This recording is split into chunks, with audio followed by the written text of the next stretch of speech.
একটি দুটি নয়, চার চারটে কন্যা সন্তানের জন্ম দিল মা। মালদা অস্ত্রোপচার ছাড়াই চার কন্যা সন্তানের জন্ম দিল মা। মঙ্গলবার সকালে নজিরবিহীন ঘটনাটি ঘটেছে মালদা মেডিকেল কলেজ ও হাসপাতালে। মা ও চার মেয়ে সুস্থ রয়েছে বলে জানিয়েছেন পরিবার থেকে মেডিকেল কলেজ কর্তৃপক্ষ। জানা গিয়েছে, প্রসব যন্ত্রণা নিয়ে মালদা মেডিকেল কলেজে ভর্তি হন গাজলের এক তরুণী। মেডিকেল কলেজে ভর্তি থাকার পরে অস্ত্রোপচার ছাড়াই তিনি কন্যা সন্তানের জন্ম দেন। তবে একটি বা দুটি নয়, একেবারে চার চারটি। ওই তরুণী স্বামী দিনমজুর করেন। সাধারণ পরিবার হয়েও একেবারে চার মেয়ে পেয়ে খুশি পরিবার। শুক্রবারে রাতের সময় একটা সময় বাচ্চা দিয়েছে। কটা বাচ্চা? চারটা। কি হয়েছে? চারটা মেয়ে।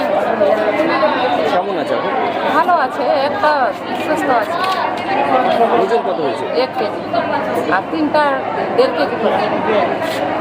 কতদিন আগে বিয়ে হয়েছিল? 3 বছর হয়ে গেল।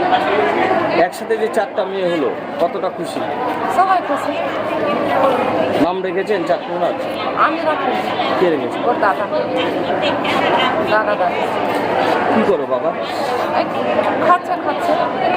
এই চারটা মেয়ে কিভাবে সংসার চালাবে? আমিও জানি আমি কীরকম গরিব মানুষ আছে, আপনি এরকম চলবে না চলবে। কি নাম আপনার? হ্যাঁ, আপনার নাম? আমার নাম রুনা বিবি। হ্যাঁ, খবর পেয়েছি একটি প্রসূতি ভর্তি ছিলেন, তার রিটার্ন ডেলিভারি হয়েছে এবং চারটি মেয়ে কন্যা সন্তান প্রসব করেছেন। গাজলের দিকে বাড়ি। এখন কেমন আছে? যতদূর খবর পেয়েছি বাচ্চাগুলো এখন মোটামুটি ভালোই আছে, তবে ফোর্থ যে বেবিটা সেগুলো একটু অক্সিজেন সাপোর্ট লাগছে। কোথায় বাড়ি বা কিছু? গাজলের বাড়ি।